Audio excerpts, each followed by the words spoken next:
Hello dear student, myself Sanjay sir, physics faculty. Last video lecture में हम discuss कर रहे थे वेलोसिटी एक्सेलरेशन के बारे में, ओके। और डिस्कस किया था हमने displacement time graph, velocity time graph को कैसे रिप्रेजेंट करते हैं उसका डिस्कशन किया था, ओके। हम इस वीडियो लेक्चर में डिस्कस करने वाले हैं, ओके, एनसीईआरटी का क्लास 9 का साइंस का चैप्टर 8 जिसका नेम है मोशन, ओके। ये लास्ट वीडियो लेक्चर है जिसके अंदर हम इम्पोर्टेंट डेरिवेशन देखेंगे जो एग्जाम में काफ़ी सारे बार आ सकता है, ओके। और उस इक्वेशन की यूजेस से आप काफ़ी सारे न्यूमेरिकल्स इजीली सॉल्व कर सकते हो। मतलब काइनेमेटिक्स के अंदर जब आपका मोशन कैसा हो, यूनिफॉर्मली हो। यूनिफॉर्म मोशन मतलब कैसा मोशन, तो कि आपका मोशन के अंदर यूनिफॉर्म का मतलब होता है एक जैसा। जब आपका मोशन के अंदर चेंज इन वेलोसिटी जो है वो कांस्टेंट हो, वेलोसिटी के अंदर चेंजेस है वो कैसा हो, यूनिफॉर्मली हो, तो उस केस में जो आपको एक्सेलरेशन जो मिल रहा है उसको बोलते हैं यूनिफॉर्म एक्सेलरेशन। जब यूनिफॉर्म एक्सेलरेशन होगा तो उस केस में आपको काइनेमेटिक इक्वेशन यूज़ करने होंगे। तो हम यहाँ पे कुछ काइनेमेटिक इक्वेशन या तो इक्वेशन ऑफ मोशन बोलते हैं, तो क्या है वो समझते हैं। तो first of all equation of motion समझने के लिए हम एक कंडीशन समझते हैं। First, an object moves along a straight line. Straight line का मतलब होता है एक ही डायरेक्शन में मोशन करना with uniform acceleration. Uniform acceleration का मतलब क्या होता है डियर? यूनिफॉर्म एक्सेलरेशन का मतलब होता है यूनिफॉर्म मतलब एक जैसा, और एक्सेलरेटेड मतलब चेंज इन वेलोसिटी। मतलब एक जैसा चेंज इन वेलोसिटी हो तो उसको हम क्या बोलेंगे? Uniform acceleration, okay. तो एक कंडीशन लेते हैं, आप ए से बी जा रहे हो, उसके वक्त आपका जो इनिशियल वेलोसिटी है वो यू है, ओके। और आफ्टर टाइम टी में आप एस जितना डिस्टेंस कवर करके कहाँ पे पहुँच रहे हो? बी पे पहुँच रहे हो, और आपकी उस टाइम पे फाइनल वेलोसिटी थी कितनी? वी। और ये प्यूरे मोशन के वक्त आपका जो चेंज इन वेलोसिटी है वो कैसा है? यूनिफॉर्म है, एक जैसा है। मतलब में आपका जो इक्वल इंटरवल में जो आप इक्वल डिस्टेंस कवर करो और इक्वल डिस्टेंस में जो आपकी इक्वल वेलोसिटी के अंदर चेंजेस आ रही है वो चेंजेस कैसा हो? यूनिफॉर्म हो, तो उसको हम क्या बोलेंगे? Uniform accelerated motion, okay. Initial velocity को डिनोट किया जाता है यू से, और कभी कभी आप ऐसे भी डिनोट कर सकते हो वी नोट से, ओके। आप कभी इसको वी नोट से भी डिनोट कर सकते हो। फाइनल वेलोसिटी को वी से डिनोट किया जाता है, ओके। इनिशियल वेलोसिटी को यू या तो वी नोट से डिनोट किया जा सकता है, टाइम को टी से, और डिस्प्लेसमेंट को कभी डी से भी डिनोट किया जा सकता है, या तो एस से भी डिनोट कर सकते हो, ओके। तो ये अपने पास मतलब सिंबल है जिससे हम इक्वेशन बनाने वाले हैं। तो अभी देखो कि हमारे पास initial velocity u, initial velocity u, final velocity v, time t, distance s या तो displacement s, acceleration as a, उसके बीच का हमें रिलेशन निकालना हो। तो रिलेशन का मतलब है हमें ऐसा इक्वेशन लाए जिसके अंदर ये सभी चीज़ें इंक्लूड हो, तो उस रिलेशन को बोला जाता है इक्वेशन ऑफ मोशन। मतलब में हम ऐसे इक्वेशन डिराइव करने वाले हैं जिसमें u का v के साथ रिलेशन, u का t के साथ रिलेशन, या तो uv का s के साथ, uv का a के साथ, ओके। ऐसे हम रिलेशन निकालने वाले, उस रिलेशन को क्या बोला जाता है स्टूडेंट? Equation of motion. तो हमारे पास कितने इक्वेशन ऑफ मोशन है? तो नॉर्मली हम 3 इक्वेशन ऑफ मोशन की बात करते हैं। तो 3 इक्वेशन ऑफ मोशन कौन से? देखो चलो, फर्स्ट हम इक्वेशन की बात करें तो वो होता है v minus u equals to a t. इस इक्वेशन में हम v को सब्जेक्ट बना दें, v मतलब फाइनल वेलोसिटी, तो v इक्वल्स टू क्या होगा? u plus a t, okay. इस इक्वेशन को क्या बोला जाता है? देखिए ये v और t मतलब वेलोसिटी और टाइम के बीच का रिलेशन दे रहा है, इसलिए इसको बोलते हैं वेलोसिटी टाइम रिलेशन। ये इक्वेशन क्या देता है? वेलोसिटी और टाइम के बीच का रिलेशन। सेकंड इक्वेशन है अपनी पास, वो है equation s equals to u t plus half a t square, okay. तो इस इक्वेशन में ये क्या अपना डिस्प्लेसमेंट और ये क्या है? टाइम है। तो ये इक्वेशन को बोला जाता है डिस्प्लेसमेंट टाइम रिलेशन, ओके। और थर्ड जो इक्वेशन अपना वो है इक्वेशन अपना v square minus u square equals to 2AD या तो 2S। तो ये रिलेशन किसके बीच का है? तो वेलोसिटी एंड डिस्प्लेसमेंट के बीच का रिलेशन है। तो आप लिख सकते हो वेलोसिटी डिस्प्लेसमेंट रिलेशन, ओके। तो ये 3 इक्वेशन है अपने, जिसको बोला जाता है इक्वेशन ऑफ मोशन। वो तभी आप अप्लाई कर सकते हो जब आपका मोशन कैसा, यूनिफॉर्म एक्सेलरेटेड मोशन हो, आपका जो मोशन के वक्त चेंज इन वेलोसिटी वो कैसा यूनिफॉर्म मतलब एक जैसा हो, तभी ये चीज़ें आप यूज़ कर सकते हो। तो सर इसका प्रूफ है क्या कुछ? तो है प्रूफ। तो प्रूफ हम निकालते हैं ग्राफिकल मेथड से। ओके, ग्राफिकल भी बोल सकते हो या तो नॉर्मल भी बोल सकते हो। तो फर्स्ट ऑफ ऑल हम एक ग्राफ ड्रॉ करते हैं। मान लो ग्राफ किसका, तो कि वी टी का ग्राफ, वी वर्सेस टी का ग्राफ, ये अपने पास ग्राफ है। इसके ऊपर हम ले रहे हैं टाइम टी और इसके ऊपर ले रहे हैं वेलोसिटी। ओके।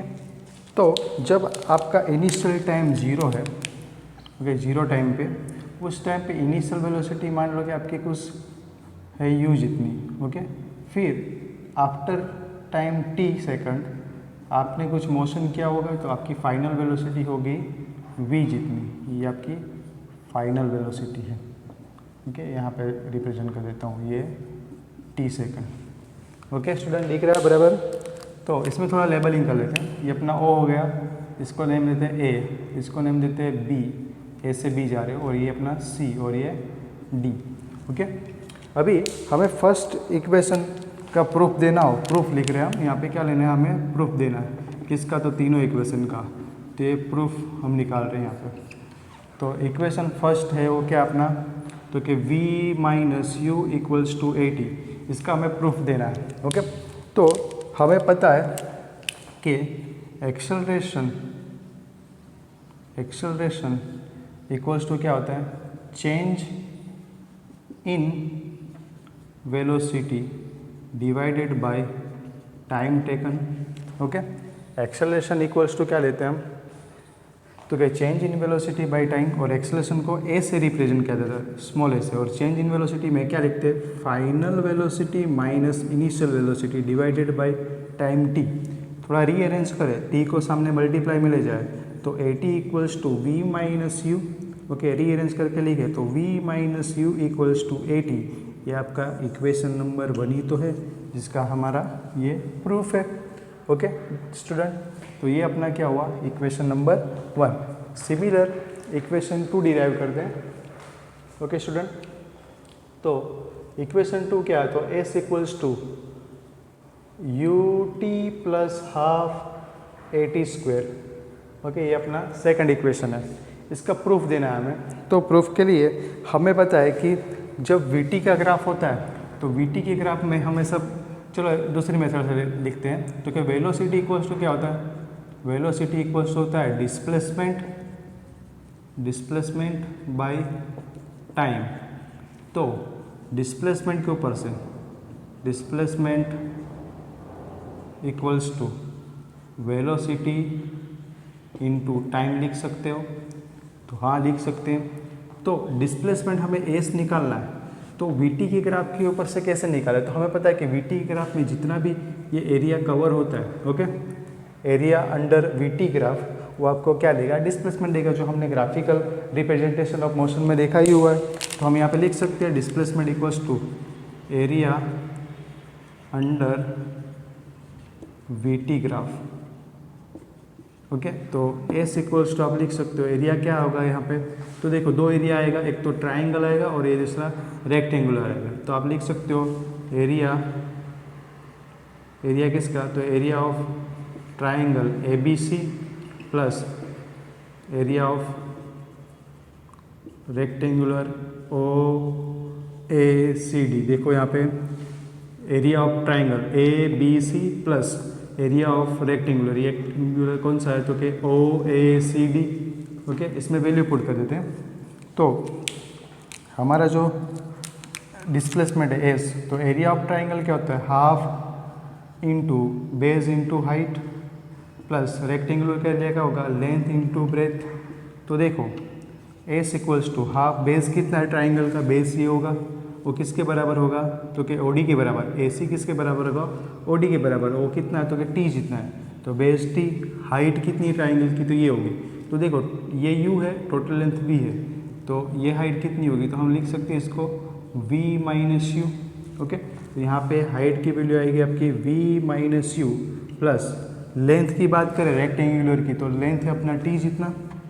ओके, ब्रेथ की बात करें तो ये कितना होगा तो कि u जितना।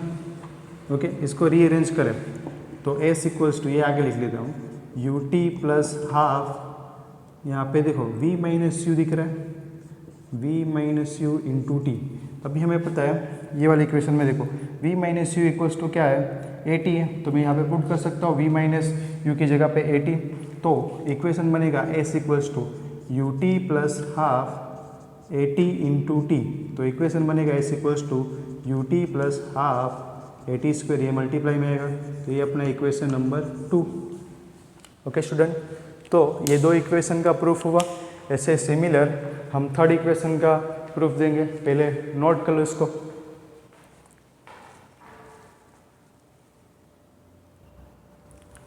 ओके स्टूडेंट, नोट कर लिया दोनों इक्वेशन।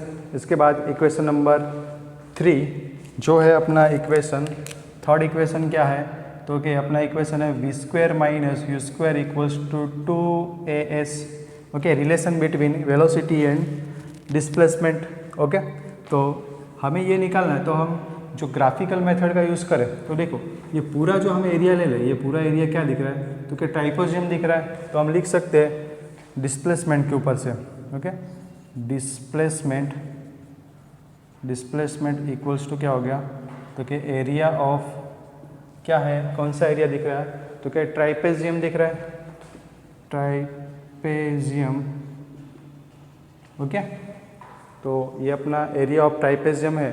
तो एरिया ऑफ ट्राइपेजियम क्या होता है तो डिस्प्लेसमेंट को एस से डिनोट करो, एरिया ऑफ ट्राइपेजियम होता है हाफ, फिर sum of length of parallel sides. Okay, फिर इनटू क्या करना है तो कि side length between parallel side हुआ, इसके बाद क्या लिखेंगे length between parallel side into length between parallel side. Okay, तो डिस्प्लेसमेंट निकालना हो तो आप किसके ऊपर से निकाल सकते हैं, एरिया ऑफ ट्राइपेजियम। ये पूरा ट्राइपेजियम शेप दिख रहा है, तो इसका एरिया क्या होता है तो कि half into sum of length of parallel side, ये दोनों पैरेलल साइड का सम, प्लस थोड़ा इंटरप्ट होगा स्टूडेंट। ओके, तो यहाँ पे डिस्प्लेसमेंट इक्वल्स टू क्या होगा, एरिया ऑफ ट्राइपेजियम। तो डिस्प्लेसमेंट को ऐसे डिनोट किया गया है, ट्राइपेजियम का एरिया क्या होता है half into sum of length of parallel side into length between parallel side. तो इसमें वैल्यू पुट करते जाए तो s equals to half sum of length of side क्या होगा, दोनों साइड का सम करें हम तो वो क्या होगा, देखो ये u जितना है और ये साइड की लेंथ कितनी है v जितनी है, तो हम यहाँ पे लिख सकते हैं u plus v into length between parallel side, ये दोनों के बीच पैरेलल साइड के बीच का लेंथ कितना है तो क्या t जितना है। ओके, तो यहाँ पे लिख दें हम t। ओके, अभी t की वैल्यू हमारे पास थी, कहाँ पे थी देखो, ये देखो यहाँ पे हमने t को सब्जेक्ट नहीं बनाया, रह गया, यहाँ पे हम t को सब्जेक्ट बना दे। देखो t इक्वल्स टू क्या होगा v माइनस यू बाई ए, तो ये t की वैल्यू इसमें पुट कर दे तो s equals to half u plus v into, okay bracket में ही लिख देते हैं u minus v minus u है, v minus u by a. Okay, अब थोड़ा यहाँ पे सिंप्लीफिकेशन करते हैं, ये a और 2 को सामने ले लेते हैं। ओके, थोड़ा इरेज कर लेते हैं यहाँ पे, कौन सा इरेज करें, यही इरेज कर देते हैं।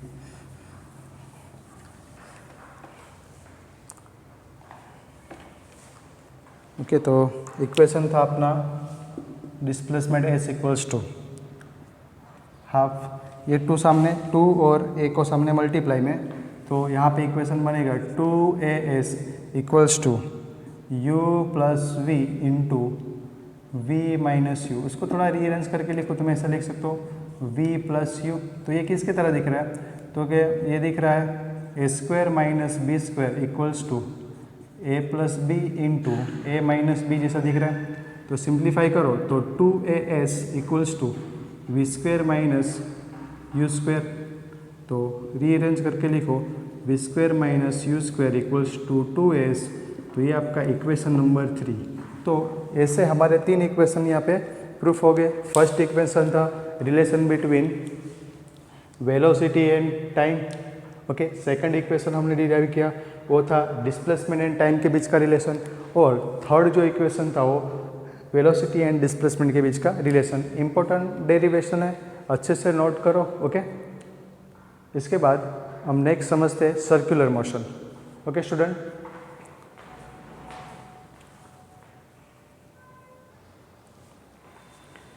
ओके स्टूडेंट, तो मोशन के चैप्टर में जो अपने क्लास 9 का चैप्टर है मोशन, उसके अंदर इंपॉर्टेंट डेरिवेशन था, इंपॉर्टेंट टॉपिक था इक्वेशन ऑफ मोशन जो हमने डिराइव किया। अभी एक छोटा सा टॉपिक है जो एनसीईआरटी में सिर्फ डेफिनेशन गिवन है हमें, वो क्या है तो कि सर्कुलर मोशन। तो सर्कुलर मोशन किसको बोलेंगे, तो when object moves in a circular path with uniform, या तो यूनिफॉर्म का मतलब होता है एक जैसी स्पीड से, या तो कॉन्स्टेंट स्पीड से मोशन करे तो उसको क्या बोलेंगे हम, सर्कुलर मोशन। फॉर एग्जाम्पल ये कोई सर्कुलर पाथ है, ओके, कोई ग्राउंड है जो सर्कुलर शेप में, जिसका रेडियस हम कंसिडर करते हैं स्मॉल आर जितना, ओके, और इसके ऊपर आप कांस्टेंट स्पीड से मोशन कर रहे होगे तो उस टाइम के आपका जो मोशन होगा उसको हम क्या बोलेंगे, circular uniform circular motion. Uniform का मतलब एक जैसा, सर्कुलर मतलब सर्कुलर पाथ के ऊपर, और मोशन तो आपको पता है कि पोजीशन के चेंजेस होना। तो हमें पता है स्पीड इक्वल्स टू क्या होता है, स्पीड इक्वल्स टू हम लिखते हैं डिस्टेंस बाय टाइम।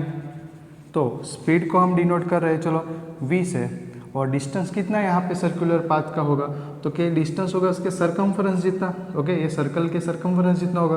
तो सरकमफ्रेंस कितना होगा, जब रेडियस r है तो 2πr जितना, और टाइम है t, तो ये आपका वेलोसिटी या तो स्पीड होगा, यूनिफॉर्म सर्कुलर स्पीड, ओके। तो यूनिफॉर्म सर्कुलर मोशन के अंदर बात करें तो सर्कुलर पाथ के ऊपर आपका मोशन कैसा होना चाहिए, यूनिफॉर्मली या तो कॉन्स्टेंट होना चाहिए। तो इस चैप्टर में बस इतना ही, ओके। मोशन के चैप्टर में इंपॉर्टेंट थे अपने equation of motion, circular motion की डेफिनेशन, फिर डिस्टेंस डिस्प्लेसमेंट और वेलोसिटी एक्सेलरेशन के पैरामीटर, ओके स्टूडेंट, और ग्राफ इस चैप्टर के इंपॉर्टेंट है, ओके स्टूडेंट। Thank you.